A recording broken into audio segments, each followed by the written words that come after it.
La cité sans nom de Howard Phillips Lovecraft. Dès que j'approchais de la cité sans nom, je compris qu'elle était maudite. Traversant au clair de lune une affreuse vallée desséchée, je la voyais de loin, dressée au milieu des sables, comme un cadavre émergeant d'une fosse mal faite. La peur suintait des pierres, usées par le temps, de cette vénérable survivante du déluge, cette aïeule de la grande pyramide. Une aura invisible me repoussait et m'engageait à fuir les antiques et sinistres secrets que nul ne devrait connaître, que nul devant moi n'avait osé pénétrer. Au fond du désert d'Arabie, gît la cité sans nom, délabrée et défigurée, ses remparts peu élevés enfouis sous le sable accumulé par les siècles. Telle était-elle sans doute dès avant la fondation de Memphis, alors que les briques de Babylone n'étaient pas encore cuites. Il n'y a pas de légende assez ancienne pour révéler son nom ou évoquer le temps de sa gloire. Mais on en parle autour des feux de camp et sous la tente des cheikhs, et les aïeuls parfois y font allusion. Aussi, toutes les tribus s'en écartent-elles sans trop savoir pourquoi. C'est d'elle qu'avait rêvé une nuit Abdul al-Asred, le poète fou, avant de composer ses vers énigmatiques. N'est pas mort pour toujours qui dort dans l'éternel, mais d'étranges éons rendent la mort mortelle.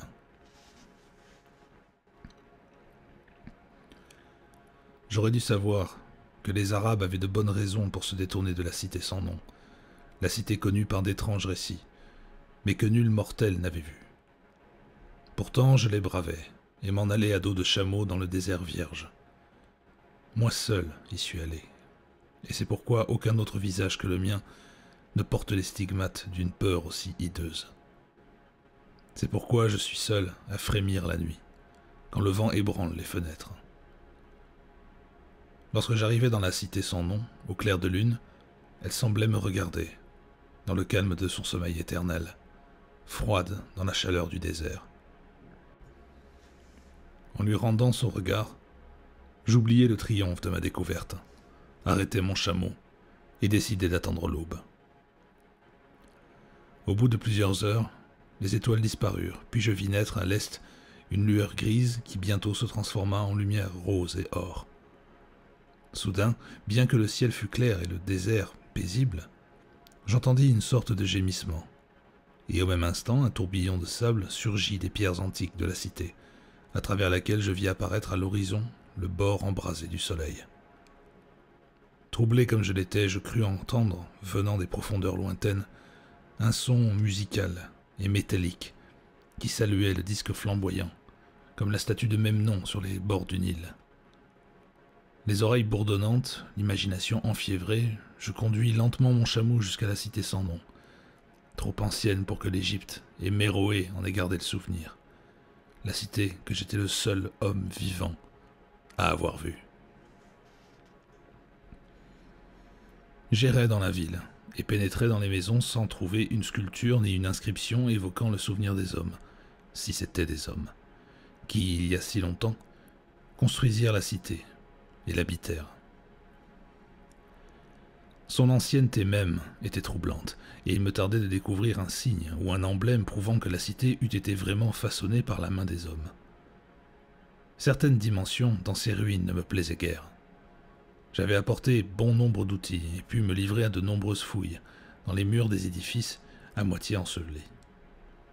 Mais je n'avançais guère et ne découvrais rien de remarquable. Lorsque la lune reparut, un vent glacé se leva, annonciateur de craintes nouvelles, et je n'osais pas demeurer dans les pierres grises, bien que la lune fût brillante et le désert calme. Je fis des rêves horribles, et m'éveillai à l'aube, les oreilles résonnant d'un bruit métallique. Le soleil surgit, tout rouge, au-dessus de la cité sans nom. Je le voyais à travers un tourbillon de sable qui faisait ressortir le calme du désert. Je m'aventurai, une fois de plus, dans la cité mélancolique. Elle gonflait le sable comme le corps d'un ogre, une couverture. Et je me remis à creuser vainement, à la recherche des vestiges de la race oubliée. Après un bref repos à midi, je passai une partie de la journée à reconstituer les tracés des murs et les contours des édifices aux 3/4 écroulés. La ville, c'était évident, jadis avait été puissante. Je me demande quelles avaient été les sources de sa grandeur. Je me représentais les splendeurs d'une époque si ancienne que la Chaldée n'en conservait nul souvenir. Je pensais à Sarnath la maudite, qui se dressait dans le pays de Mnar au temps de la jeunesse de l'humanité, et à Ib, aux pierres grises, antérieures même à l'existence de l'homme. Brusquement, je parvins à un endroit où le lit de roche s'élevait verticalement au-dessus des sables pour former une falaise basse. Transporté de joie, j'y vis quelque chose qui semblait annoncer de nouveaux vestiges du peuple antédiluvien.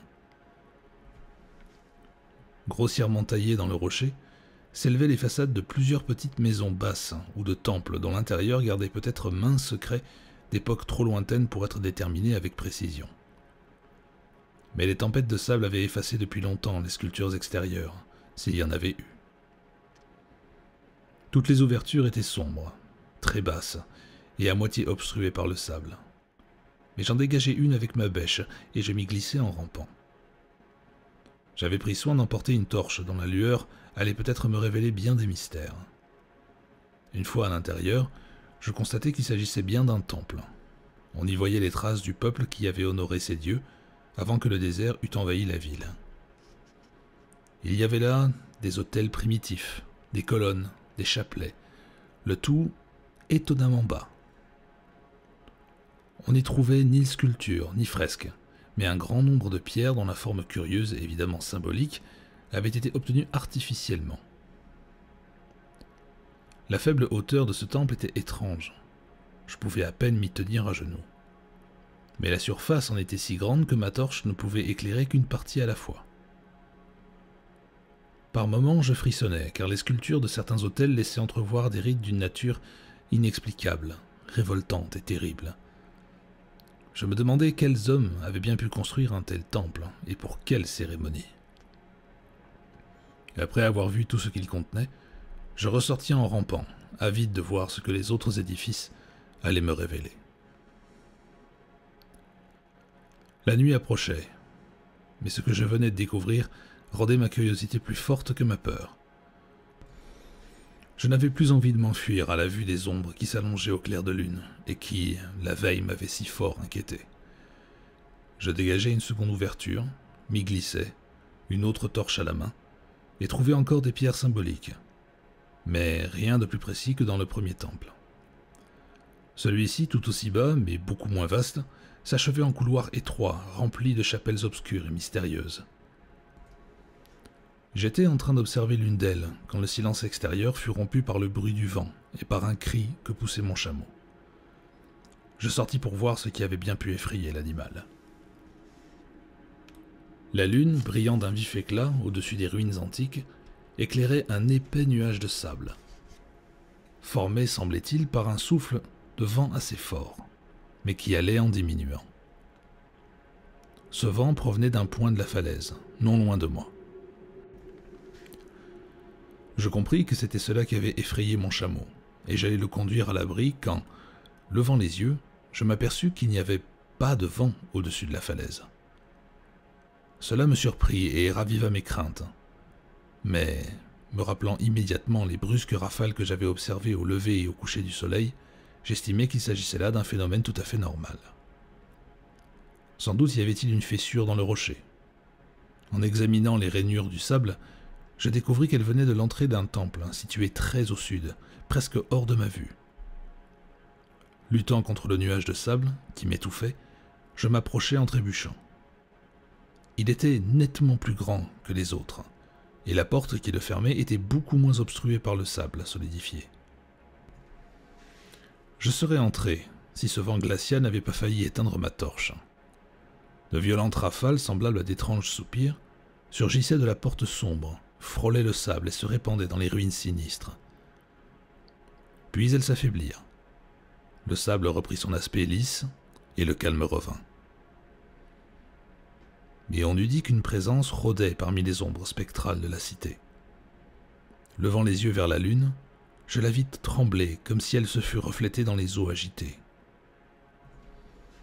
Ma peur inexprimable, n'était cependant pas assez forte pour me faire oublier ma soif de merveilleux, et lorsque le vent se fut totalement apaisé, je pénétrai dans la salle obscure d'où il était sorti.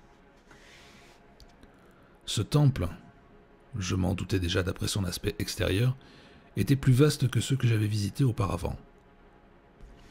C'était probablement une caverne naturelle, puisqu'elle laissait passer des coups de vent venus des profondeurs. Je pouvais m'y tenir debout, mais les pierres et les autels étaient aussi bas que dans les autres temples. Pour la première fois, je vis sur les murs et le plafond de curieuses lignes ondulées, presque entièrement effacées, sans aucun doute, des vestiges de l'art de cette race disparue. Sur deux des autels, je découvris, plein d'une émotion grandissante, des réseaux compliqués de sculptures aux lignes courbes, bien façonnées. En élevant ma torche, j'eus l'impression que la forme du toit était trop régulière pour être naturelle, et je me demandais sur quelle base ces sculpteurs préhistoriques avaient commencé à travailler. Leur habileté et leur talent avaient dû être prodigieux. Un éclair de ma torche me révéla enfin ce que je cherchais. L'ouverture, qui menait vers ces lointains abîmes d'où le vent était si brusquement sorti. Je fus pris de faiblesse en découvrant qu'il s'agissait d'une petite porte, visiblement artificielle, pratiquée dans l'épaisseur du roc. J'avançai ma torche à l'intérieur et j'aperçus un tunnel sombre dont le toit s'incurvait pour abriter un escalier abrupt aux nombreuses petites marches taillées grossièrement et qui descendaient je ne savais où. Je reverrai toujours ces marches en rêve. J'ai fini par apprendre leur signification. Mais dans ce moment-là, je ne savais pas trop s'il fallait les appeler vraiment des marches ou simplement des points d'appui pratiqués le long d'une descente vertigineuse. Mon esprit était assailli d'idées extravagantes. Les paroles et les avertissements des prophètes arabes, venus des villes comme des hommes, semblaient venir à ma rencontre à travers le désert, jusqu'à la ville que les hommes n'osaient point connaître. Pourtant, je n'eus qu'un bref moment d'hésitation avant de franchir la porte et de commencer à descendre les marches avec précaution, en posant un pied après l'autre, comme sur une échelle. On ne descend ainsi que dans les hallucinations ou le délire. Cet escalier n'en finissait pas. On se serait cru dans un puits hideux, et la torche que je tenais au-dessus de ma tête ne pouvait éclairer les profondeurs insondables où je m'enfonçais. J'avais perdu la notion du temps, et ne songeais pas à consulter ma montre. Mais j'étais saisi d'effroi à la pensée de la distance que je devais parcourir. Il y avait des changements de direction et des différences de niveau. À un moment, je traversais un couloir uni, long et étroit, où je dus avancer en rampant, les pieds en avant, ma torche tenue à bout de bras au-dessus de ma tête. Puis je trouvai un nouvel escalier, aussi abrupt que le premier, et me remis à descendre interminablement. Tout à coup, ma torche s'éteignit. Je ne crois pas m'en être aperçu tout de suite. Lorsque je m'en rendis compte, je la tenais toujours au-dessus de ma tête, comme si elle éclairait encore. Mon esprit était déréglé par cet instinct qui avait fait de moi un voyageur errant à l'aventure, un homme qui aimantait les endroits perdus et les lieux interdits. Dans l'obscurité, me revinrent brusquement en mémoire mes fragments favoris de littérature démoniaque. Des phrases d'Al-Azred, l'arabe fou, des versets tirés des cauchemars apocryphes de Damasius, d'infâmes vers des délirantes images du monde de Gauthier de Metz. Je me redisais d'étranges citations et répétais à voix basse les noms d'Afrasoab et des démons qui descendirent l'Oxius avec lui. Plus tard, je psalmodiais sans cesse une phrase tirée des récits de Lord Dunsany, la noirceur sans merci de l'abîme. Lorsque la descente devint incroyablement raide, je me mis à déclamer ces vers de Thomas Moore que finalement je craignis de dire jusqu'au bout. Incliné au-dessus de l'insondable abîme, noir chaudron de sorcière où bouillonnent les herbes, j'entrevis aussi loin que porte le regard les parois de jais sombres, lisses comme du verre, enduites de la poix que le royaume des morts jette sur ses rivages visqueux. Le temps avait cessé d'exister lorsque mes pieds retrouvèrent un sol uni. J'étais sous un plafond, un peu plus haut que celui des deux autres petits temples qui se trouvaient si loin maintenant au-dessus de ma tête. Je ne pouvais pas me tenir facilement debout, mais pouvais rester à genoux.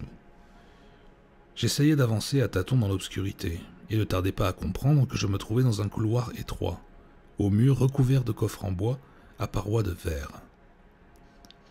Le contact d'objets de bois et de verre dans cet abîme paléozoïque me fit frémir par ce qu'il pouvait sous-entendre. Les coffres étaient disposés horizontalement de chaque côté du couloir, à intervalles réguliers. Par leur forme oblongue et leur aspect, ils ressemblaient affreusement à des cercueils. En essayant d'en déplacer 2 ou 3 pour les examiner de plus près, je constatai qu'ils étaient solidement fermés. Voyant que le couloir était long, j'avançai rapidement en me courbant. Parfois, je tâtonnais sur les 2 côtés pour examiner ce qui m'entourait et m'assurer que les rangées de coffres continuaient. Ceux qui m'auraient vu tituber ainsi auraient été remplis d'horreur.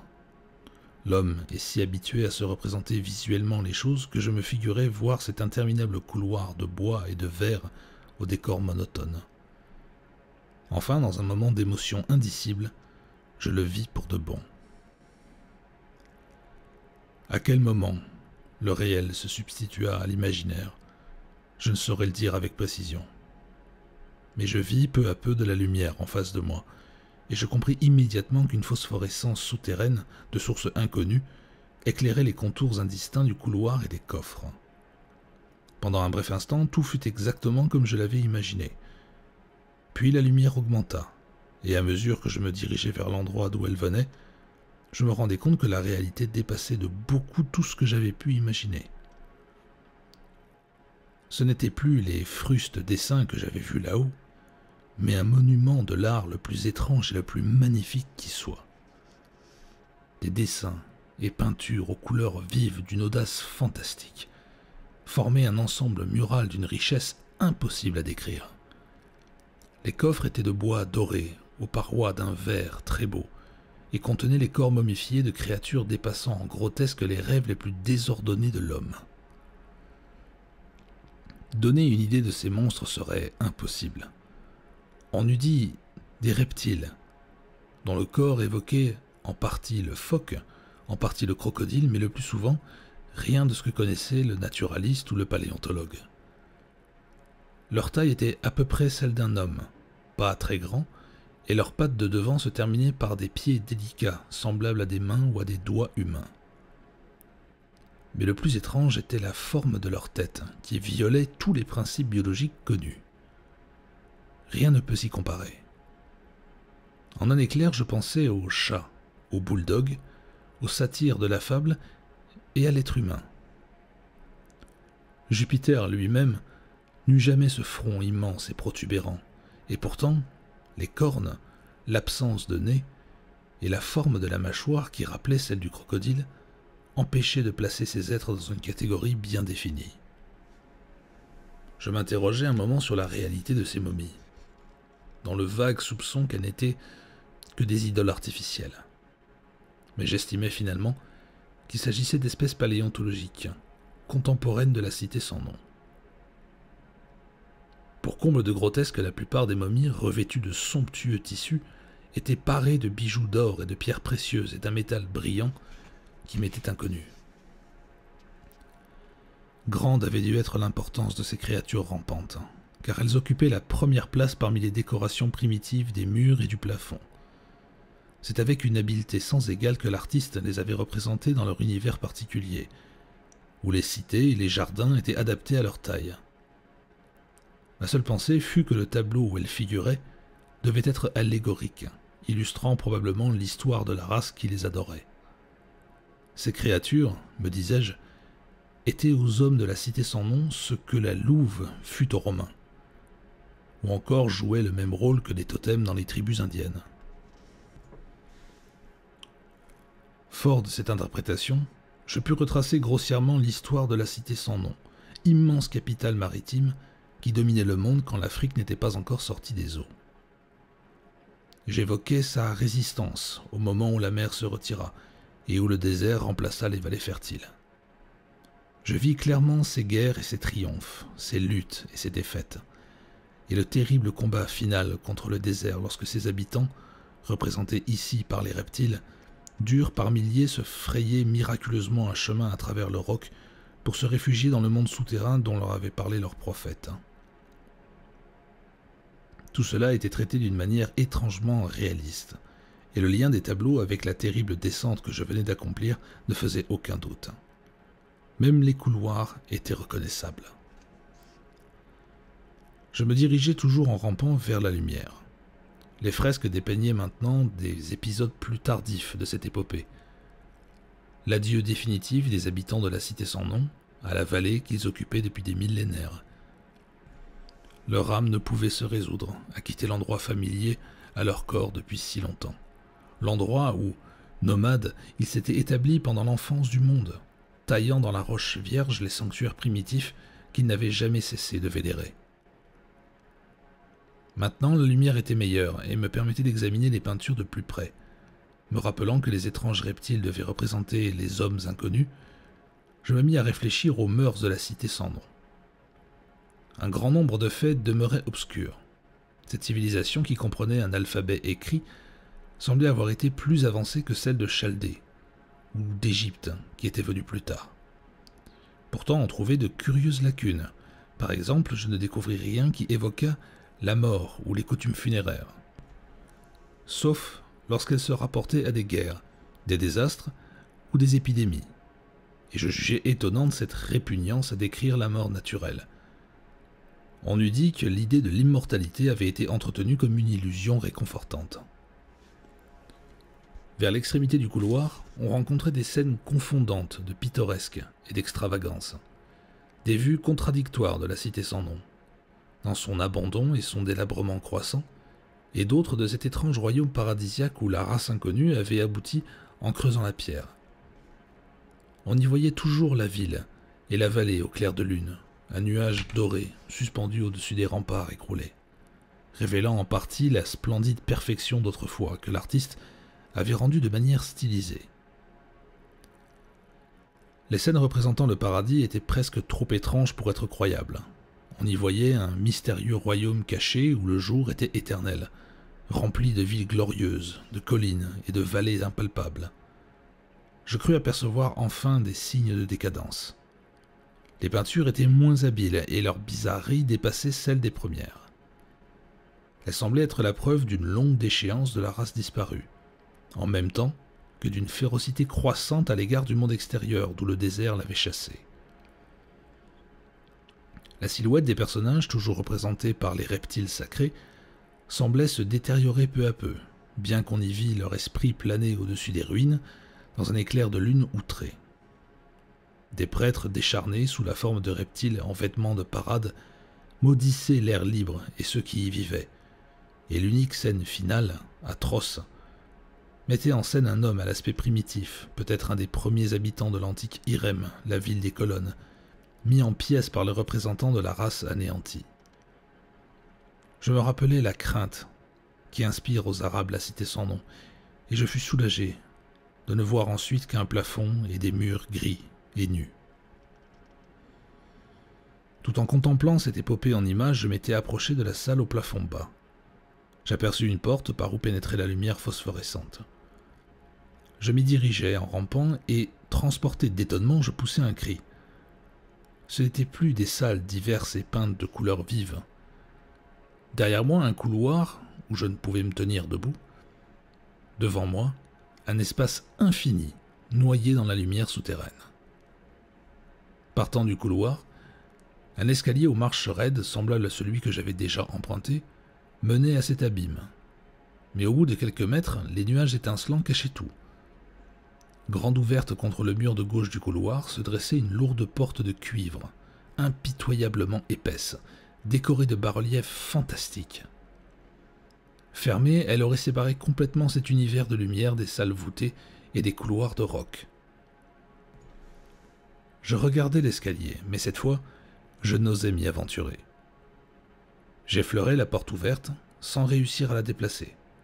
Je tombai alors face contre terre, l'esprit bouillonnant d'images prodigieuses que même l'état d'épuisement où je me trouvais était impuissant à chasser.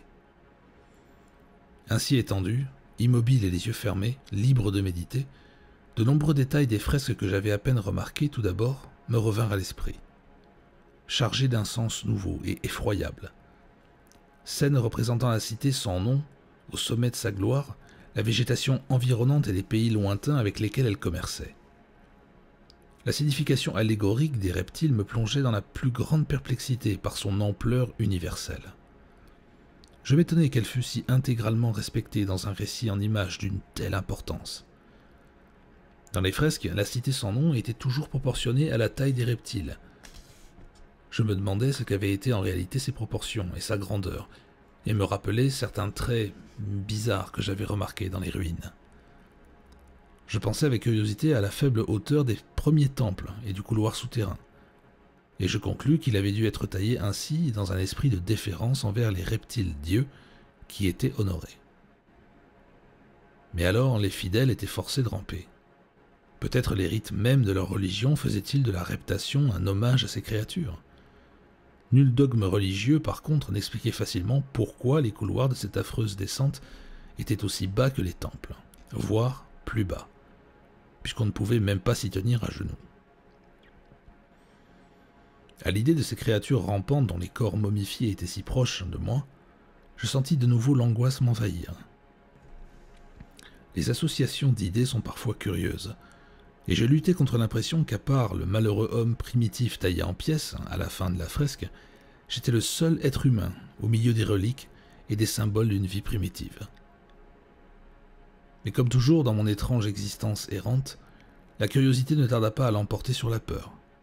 L'abîme lumineux, et ce qu'il recelait peut-être, présentait un problème digne des plus grands explorateurs. À mes yeux, il était hors de doute que tout un autre monde de mystère subsistait vers le bas de cet escalier, aux marches remarquablement petites. J'espérais y trouver ces souvenirs humains, sur lesquels les fresques du corridor étaient muettes. D'après elles, le royaume souterrain était rempli de villes et de vallées incroyables. Mon imagination s'attardait sur la richesse des ruines, aussi colossales, qui m'attendaient. Mes craintes, à la vérité, concernaient le passé bien plus que l'avenir. La frayeur même éprouvée en cet instant dans ce couloir peuplé de reptiles morts, orné de fresques antédiluviennes à des kilomètres au-dessous du monde familier, face à cet autre monde de brume et de lumière surnaturelle, ne pouvait égaler l'angoisse mortelle qui s'emparait de moi à la pensée de l'antiquité insondable de ce lieu et de mon âme. Antiquité si reculée qu'elle défiait les calculs, semblait me contempler du haut de ces pierres primitives. Dans les fresques, d'extraordinaires cartes représentaient des continents oubliés et comportaient de ci, de là, des contours vaguement familiers. Qu'avait-il pu se passer aux époques géologiques depuis qu'on avait cessé de peindre et que cette race qui haïssait la mort s'était malgré elle abandonnée au déclin? Nul ne le sait. La vie jadis avait régné sur ces cavernes et sur le lumineux royaume souterrain. Maintenant, j'étais seul avec les reliques et je tremblais en songeant aux siècles innombrables au long desquels elles avaient monté leur garde muette et solitaire. Brusquement, je fus repris de cette peur intense que j'avais éprouvée de façon intermittente, depuis que j'avais vu pour la première fois, sous les froids rayons de la lune, la vallée terrible et la cité sans nom. En dépit de mon épuisement, je me redressai d'un bond et regardai derrière moi vers les couloirs et les tunnels qui menaient au monde extérieur. J'éprouvais une sensation analogue à celle qui m'avait fait éloigner de la cité sans nom, à la nuit tombante, aussi poignante qu'inexplicable. Un peu plus tard, je devais pourtant recevoir un nouveau choc. Un son très net se fit entendre, le premier qui ait rompu l'épais silence de ces profondeurs de tombeau. C'était un gémissement sourd et prolongé, qui paraissait émaner d'une foule lointaine d'esprits damnés et provenir de la direction vers laquelle je regardais. Son volume augmenta rapidement et se répercuta bientôt effroyablement le long du couloir. En même temps, je sentis un courant d'air frais, de plus en plus froid, qui semblait venir à la fois du tunnel et de la ville. Ce souffle d'air me rendit mon équilibre, en me rappelant les brusques rafales surgies de l'abîme au lever et au coucher du soleil, et qui m'avaient révélé le secret des couloirs. Une nouvelle fois, ma peur disparut, puisqu'un phénomène naturel tend à dissiper les sinistres pensées qu'inspire l'inconnu. Le vent nocturne, criant et gémissant, soufflait avec une force accrue dans cette faille souterraine. Je retombais. J'essayais de me raccrocher au sol, dans ma crainte d'être emporté au-delà de la porte ouverte, dans l'abîme phosphorescent. Je ne m'attendais pas à une telle furie, et comprenant que je glissais vraiment vers l'abîme, je fus repris de 1000 terreurs nouvelles. La malignité de ces rafales faisait naître en moi d'inconcevables chimères.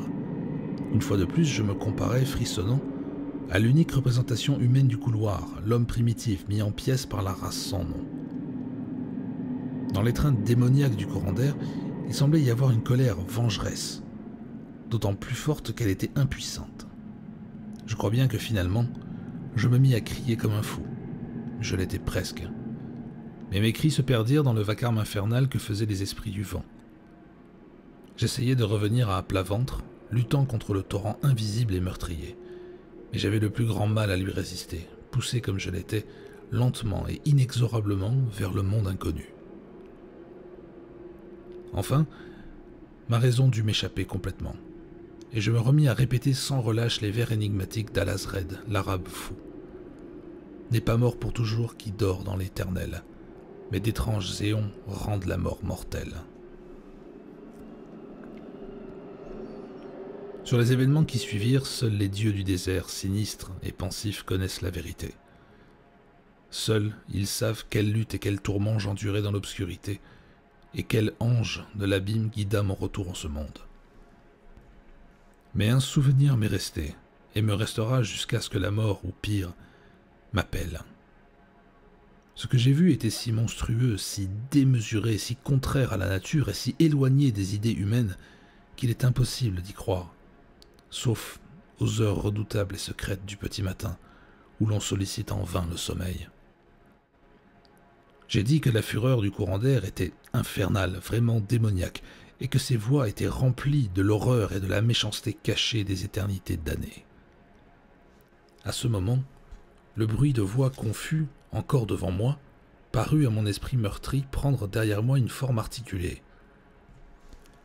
Tout en bas, dans ce tombeau où d'innombrables vestiges gisaient depuis des siècles à des lieues du monde des hommes que l'aurore éclairait en cet instant, j'entendis le grondement et l'affreuse malédiction de démons aux langues étranges. Je me retournai, et je vis se découpant sur les terres lumineux de l'abîme, invisible dans le couloir obscur, une horde de cauchemars, une foule de démons à demi transparents, aux faces tordues de haine, grotesquement armés, appartenant à une race sur laquelle aucun doute n'était permis. Les reptiles de la cité sans nom. Le vent s'apaisa, et je fus plongé dans les ténèbres monstrueuses des entrailles de la terre. Lorsque la dernière de ces créatures fut passée, la lourde porte de cuivre se referma brusquement avec un bruit assourdissant, dont l'écho métallique et musical se répercuta jusqu'au monde lointain pour saluer le soleil levant, telle la statue de même nom sur les bords du Nil.